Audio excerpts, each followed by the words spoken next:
शारदा थानवी। आज आपको सुना रही हूँ प्रेमचंद की लिखी कहानी गिल्ली डंडा। हमारे अंग्रेज दोस्त मानी या ना मानी, मैं तो यही कहूँगा कि गिल्ली डंडा सब खेलों का राजा है। अब भी कभी लड़कों को गुल्ली डंडा खेलते देखता हूँ तो जी लोटपोट हो जाता है कि इनके साथ जाकर खेलने लगूं। ना लॉन की ज़रूरत, ना कोर्ट की, ना नेट की, ना थापी की। मज़े से किसी भी पेड़ की एक टहनी काट ली, गुल्ली बना ली और 2 आदमी भी आ गए तो खेल शुरू हो गया। विलायती खेलों में सबसे बड़ा ऐब है कि उनके सामान महंगे होते हैं। जब तक कम से कम 1 सैकड़ा न खर्च कीजिए, खिलाड़ियों में शुमार नहीं हो सकता। यहाँ गुल्ली डंडा है कि बिना हर फिटकरी के चोखा रंग देता है। पर हम अंग्रेजी चीज़ों के पीछे ऐसे दीवाने हो रहे हैं कि अपनी सभी चीज़ों में अरुचि हो गई। स्कूलों में हर एक लड़के से 3-4 रुपए सालाना केवल खेलने की फीस ली जाती है। किसी को यह नहीं सोचता कि भारतीय खेल खिलाएं जो बिना दाम कौड़ी के खेले जाते हैं। अंग्रेजी खेल उनके लिए हैं जिनके पास धन है। गरीब लड़कों के सिर क्यों यह वैष्णव मंडते हो। ठीक है, गुल्ली डंडा से आंख फूट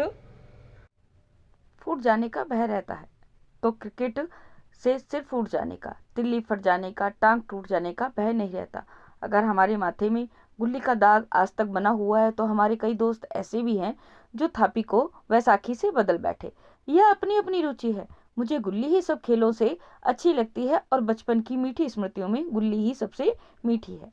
वह प्रातःकाल घर से निकल जाना, वह पेड़ पर चढ़कर टहनियाँ काटना और गुल्ली डंडे बनाना, वह लड़ाई झगड़े, वह सरल स्वभाव जिसमें छूत अछूत, गरीब अमीर का भेद बिल्कुल भी नहीं रहता, जिसमें अमीराना चोंचलों की, प्रदर्शन की, अभिमान की गुंजाइश ही नहीं थी। यह उसी वक्त भूलेगा जब घर वाले बिगड़ रहे हैं, पिताजी चौके पर बैठे वेग से रोटियों पर अपना क्रोध उतार रहे हैं, अम्मा की दौड़ केवल द्वार तक है। लेकिन उनकी विचारधारा में मेरा अंधकार में भविष्य टूटी हुई नौका की तरह डगमगा रहा है और मैं हूं कि पदाने में मस्त हूं, न नहाने की सुधी न खाने की। गुल्ली है तो जरा सी, पर उसमें दुनिया भर की मिठाइयों की मिठास और तमाशों का आनंद भरा हुआ है। मेरे हमजोलियों में एक लड़का गया नाम का था, मुझसे 2-3 साल बड़ा होगा। दुबला लंबा, बंदरों की सी लंबी लंबी लंबी पतली पतली उंगलियों, बंदरों की सी चपलता, वही झल्लाहट। गुल्ली कैसी ही हो, उस पर इस तरह लपकता था जैसे छिपकली कीड़ों पर लपकती है। मालूम नहीं उसके माँ बाप थे या नहीं, कहाँ रहता था, क्या खाता था, पर था हमारे गुल्ली क्लब का चैंपियन। जिसकी तरफ वह आ जाए उसकी जीत निश्चित थी। हम सब उसे दूर से आते देख उसका दौड़कर स्वागत करते और उसे अपनी गोइयां बना लेते थे। एक दिन मैं और गया दोनों ही खेल रहे थे। वह पदा रहा था, मैं पद रहा था। मगर कुछ विचित्र बात है कि पदाने में हम दिन भर मस्त रह सकते हैं, पदना 1 मिनट भी का भी अखरता है। मैंने गला छुड़ाने के लिए सब चालें चली जो ऐसे अवसर पर शास्त्र विहित न होने पर भी क्षम्य है। लेकिन गया अपना दाव लिए बगैर मेरा पिंड न छोड़ता था। मैं घर की ओर भागा, अनुनय विनय का कोई असर न हुआ। गया ने मुझे दौड़कर पकड़ लिया और डंडा तानकर बोला, मेरा दांव देख कर जाओ, पद आया तो बड़े बहादुर बन के पदने के बैर से भागे क्यों जाते हो। तुम दिन भर पदाओ तो मैं दिन भर पदता रहूं। हाँ, तुम्हें दिन भर पदना पड़ेगा, न खाने जाऊं न पीने जाऊं। हाँ, मेरा दाव दिए बिना नहीं जा सकते। हाँ, मेरे गुलाम हो, मैं घर जाता हूँ, देखूं मेरा क्या कर लेते हो। घर कैसे जाओगे, कोई दिल लगी है, दाव दिया है, दाव लेंगे। अच्छा, कल मैंने अमरूद खिलाया था, वह लौटा दो, वह तो पेट में चला गया। निकालो पेट से, तुमने क्यों खाया मेरा अमरूद। तुमने दिया था तब मैंने खाया, मैं तुमसे मांगने न गया था। जब तक मेरा अमरूद ना दोगे मैं दाव ना दूंगा। मैं समझता था न्याय मेरी ओर है। आखिर मैंने किसी स्वार्थ से ही उसे अपना अमरूद खिलाया होगा। कौन निस्वार्थ किसी के साथ सलूक करता है। भिक्षा तक तो स्वार्थ के लिए ही देते हैं। जब गया ने अमरूद खाया तो फिर मुझसे दाव लेने का क्या अधिकार है। रिश्वत देकर तो लोग खून पचा जाते हैं, यह मेरा अमरूद यूं ही हजम कर जाएगा। अमरूद पैसे के 5 वाले थे जो गया के बाप को भी नसीब न होंगे। यह सरासर अन्याय था। गया ने मुझे अपनी ओर खींचते हुए कहा, मेरा दाव देकर जाओ, अमरूद समरूद से मैं नहीं जानता। मुझे न्याय का बल था, वह अन्याय पर डटा हुआ था। मैं हाथ छुड़ाकर भागना चाहता था, वह मुझे ना जाने देता। मैंने उसे गाली दी, उसने उससे कड़ी गाली दी, और गाली ही नहीं एक चांटा जमा दिया। मैंने उसे दांत से काट लिया, उसने मेरी पीठ पर डंडा जमा दिया। मैं रोने लगा, गया मेरे इस अस्त्र का मुकाबला न कर सका, भागा। मैंने तुरंत आंसू पहुंच डाले, डंडे की चोट भूल गया और हंसता हुआ घर जा पहुंचा। मैं थानेदार का लड़का एक अदने से लड़के के हाथों पिट गया। यह मुझे उस समय भी अपमानजनक मालूम हुआ, लेकिन घर में किसी से शिकायत न की। उन्हीं दिनों पिताजी का यहाँ से तबादला हो गया। नई दुनिया देखने की खुशी में ऐसा फूला कि अपने हमजोलियों से बिछड़ जाने का बिल्कुल भी दुख न हुआ। पिताजी दुखी थे, वह बड़े आमदनी की जगह थी। अम्मा जी भी दुखी थी, यही सब चीजें सस्ती थी और मोहल्ले की स्त्रियों से घेराव सा हो गया था। लेकिन लेकिन मारे खुशी के फूलाना समाता था। लड़कों से जीट उड़ा रहा था। वहां ऐसे घर थोड़े ही हैं, ऐसे ऊंचे ऊंचे घर है कि आसमान से बातें करते हैं। वहां के अंग्रेजी स्कूल में कोई मास्टर लड़कों को पीटे तो उसे जेल हो जाए। मेरे मित्रों की फैली हुई आंखें और चकित मुद्रा बतला रही थी कि मैं उनकी निगाह में कितना ऊंचा उठ गया हूँ। बच्चों में मिथ्या को सत्य बना लेने की शक्ति है, जिसे हम जो सत्य को मिथक बना लेते हैं क्या समझेंगे। उन बेचारों को मुझसे कितनी स्पर्धा हो रही थी, मानो कह रहे थे तुम भगवान हो भाई, जाओ, हमें तो इसी उजड़ ग्राम में जीना है और मरना भी। 20 साल गुजर गए। मैंने इंजीनियरिंग पास की और उसी जिले का दौरा करता हुआ उसी कस्बे में पहुंचा और डाक बंगले में ठहरा। उस स्थान को देखते ही इतनी मधुर बाल स्मृतियां हृदय में जाग उठी कि मैंने छड़ी उठाई और कस्बे की सैर करने निकला। आंख किसी प्यासे पथिक की भांति बचपन के उन क्रीड़ा स्थलों को देखने के लिए व्याकुल हो रही थी, पर उस परिचित नाम के सिवा वहां और कुछ परिचित ना था। जहां खंडर था वहां पक्के मकान खड़े थे, जहां बरगद का पुराना पेड़ था वहां अब सुंदर बगीचा था। स्थान की काया पलट हो गई थी, मगर उसके नाम और स्थिति का ज्ञान न होता तो मैं इसे पहचान ही न सकता। बचपन की संचित और अमर स्मृतियां बाह खोले अपने उन पुराने मित्रों से गले मिलने को अधीर हो रही थी, मगर वह दुनिया बदल गई थी। ऐसा जी होता था कि उस धरती से लिपटकर रोऊं और कहूं तुम मुझे भूल गई, मैं तो तुम्हारा अब भी वही रूप देखना चाहता हूँ। सहसा एक खुली हुई जगह में मैंने 2-3 लड़कों को गुल्ली डंडा खेलते देखा। एक बार के लिए मैं अपने आप को बिल्कुल भूल गया कि मैं एक ऊंचा अफसर हूँ। सावी ठाट में रौब और अधिकार के आवरण में जाकर एक लड़के से पूछा, क्यों बेटे, यहाँ कोई गया नाम का आदमी है? एक लड़के ने गुल्ली डंडा समेटकर सहमे हुए स्वर में कहा, कौन गया? गया चर्मकार? मैंने यूं ही कहा, हाँ हाँ वही। गया नाम का कोई आदमी है तो शायद वही हो। हाँ है तो जरा उसे बुला सकते हो? लड़का दौड़ता हुआ गया और एक क्षण में एक 5 हाथ के काले देव को साथ लिए आता दिखाई दिया। मैं दूर से ही पहचान गया। उसकी ओर लपकना चाहता था कि उसके गले लिपट जाऊं, पर कुछ सोचकर रह गया। बोला, कहो गया, मुझे पहचानते हो? गया ने झुककर सलाम किया। हाँ मालिक, भला पहचानूंगा क्यों नहीं। आप मजे में रहें। बहुत मजे में। तुम अपनी कहो। डिप्टी साहब का साइस हूँ। मतई, मोहन, दुर्गा सब कहाँ हैं? कुछ खबर है? मतई तो मर गया, दुर्गा और मोहन दोनों डाकिये हो गए हैं। आप? मैं तो जिले का इंजीनियर हूँ। सरकार तो पहले ही बड़े जहीन थे। अब कभी गुल्ली डंडा खेलते हो? गया ने मेरी ओर प्रश्न की आंखों से देखा। अब गुल्ली डंडा क्या खेलूंगा सरकार, अब तो धंधे से छुट्टी ही नहीं मिलती। आओ आज हम तुम खेलें। तुम पदाना, हम पदेंगे। तुम्हारा एक दाव हमारे ऊपर है, वह आज ले लो। गया बड़ी मुश्किल से राजी हुआ। वह ठहरा टके का मजदूर, मैं एक बड़ा अफसर। हमारा और उसका क्या जोड़। बेचारा झेप रहा था, लेकिन मुझे भी कुछ कम झेपना थी। इसलिए नहीं कि मैं गया के साथ खेलने जा रहा था, बल्कि इसलिए कि लोग इस खेल को अजूबा समझकर इसका तमाशा बना लेंगे और अच्छी खासी भीड़ लग जाएगी। उस भीड़ में आनंद कहाँ रहेगा। पर खेले बगैर भी तो नहीं रह जाता। आखिर निश्चय हुआ कि दोनों जने बस्ती से दूर एकांत में जाकर खेलें। वहां कौन देखने वाला बैठा होगा। मजे से खेलेंगे और बचपन की उस मिठाई को खूब रस ले करके खाएंगे। मैं गया को लेकर डाक बंगले पर आया और मोटर में बैठकर दोनों मैदान की ओर चले। साथ में एक कुल्हाड़ी ले ली। मैं गंभीर भाव धारण किए हुए था, लेकिन गया इसे अभी तक मजाक ही समझ रहा था। फिर भी उसके मुख पर उत्सुकता या आनंद का कोई चिन्ह नहीं था।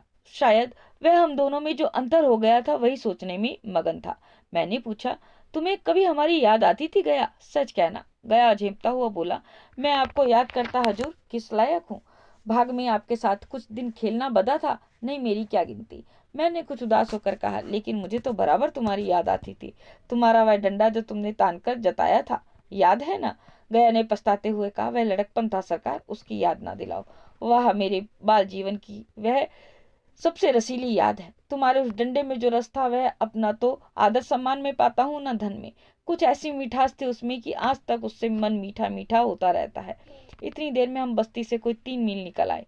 चारों तरफ सन्नाटा है। पश्चिम और कोसों तक भीमताल फैला हुआ है, जहाँ आकर हम किसी समय कमल पुष्प तोड़ ले जाते थे और उसके झुमके बनाकर कानों में डाल लेते थे। जेठ की संध्या केसर में डूबी चली जा रही है। मैं लपक कर एक पेड़ पर चढ़ गया और टहनी काट लाया। चटपट गुल्ली डंडा बन गया। खेल शुरू हो गया। मैंने गुच्ची में गुल्ली रखकर उछाली। गुल्ली गया के सामने से निकल गई। उसने हाथ लपकाया जैसे मछली पकड़ रहा हो। गुल्ली उसके पीछे जाकर लगी। यह वही गया है जिसके हाथों में गुल्ली जैसे अपने आप ही आकर बैठ जाती थी। वह दाहिने बाएं कहीं हो, गुल्ली उसकी हथेलियों में ही पहुंचती थी, जैसे गुल्लियों पर वशीकरण डाल देता हो। नई गुल्ली, पुरानी गुल्ली, छोटी गुल्ली, बड़ी गुल्ली, नोकदार गुल्ली, सपाट गुल्ली, सभी उनसे मिल जाती थी, जैसे उसके हाथों में कोई चुंबक हो, गुल्लियों को खींच लेता हो। लेकिन आज गुल्ली को उससे वह प्रेम नहीं रहा। फिर तो मैंने पदाना शुरू किया। मैं तरह तरह की धांधलियां कर रहा था। अभ्यास की कसर बेईमानी से पूरी कर रहा था।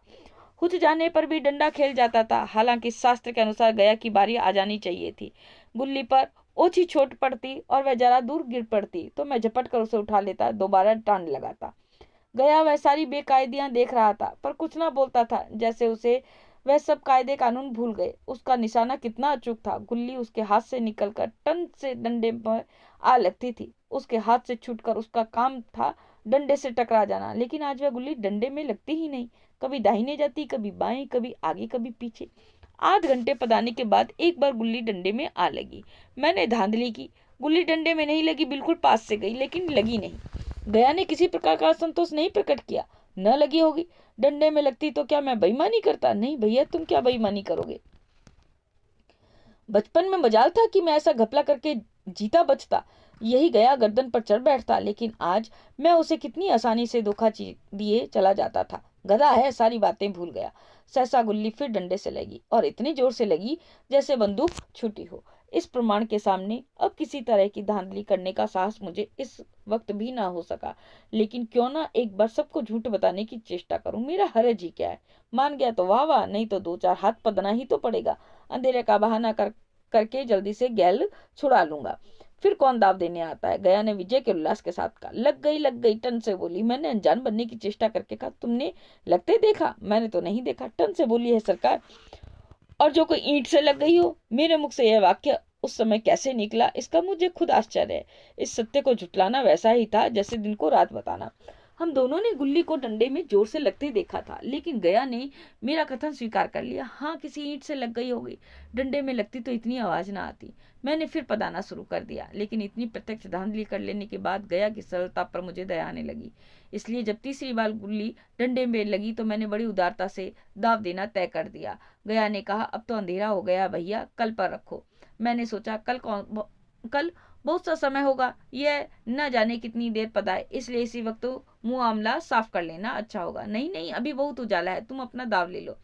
गुल्ली सूझेगी नहीं, कुछ परवाह नहीं। गया ने पदाना शुरू किया, पर उसे अब बिल्कुल अभ्यास ना था। उसने 2 बार टांड लगाने का इरादा किया, पर दोनों ही बार हुच गया।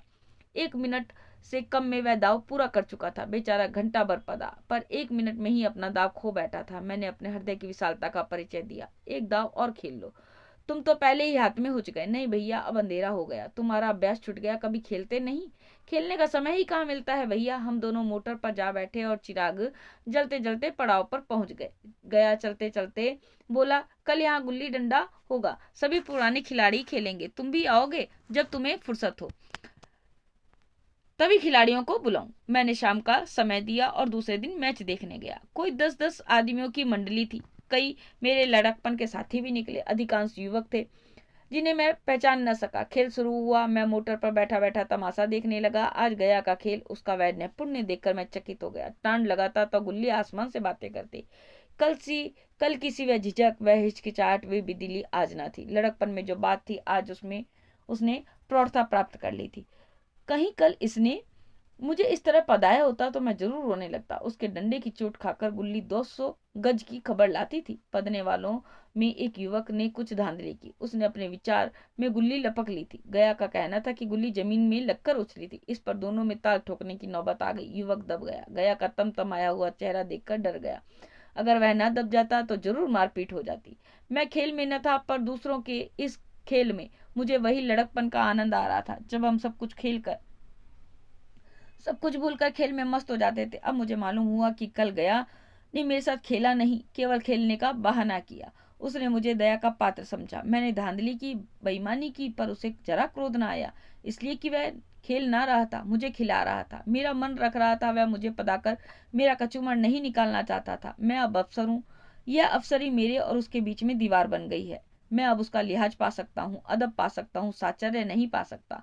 लड़कपन था तब मैं उसका समकक्ष था, अब इसमें कोई भेद न था। यह पद पाकर अब मैं केवल उसकी दया के योग्य हूँ। वह मुझे अपना जोड़ नहीं समझता, वह बड़ा हो गया है, मैं छोटा हो गया हूँ। तो आज मैंने आपको सुनाई प्रेमचंद की कहानी गुल्ली डंडा। अगर आपको मेरा वीडियो पसंद आया तो प्लीज़ लाइक, कमेंट और शेयर करना बिल्कुल भी ना भूलें। चैनल को भी सब्सक्राइब करना ना भूलें, जिसके लिए आपको स्क्रीन पर दिए गए बेल आइकन को दबाना है। धन्यवाद, नमस्कार।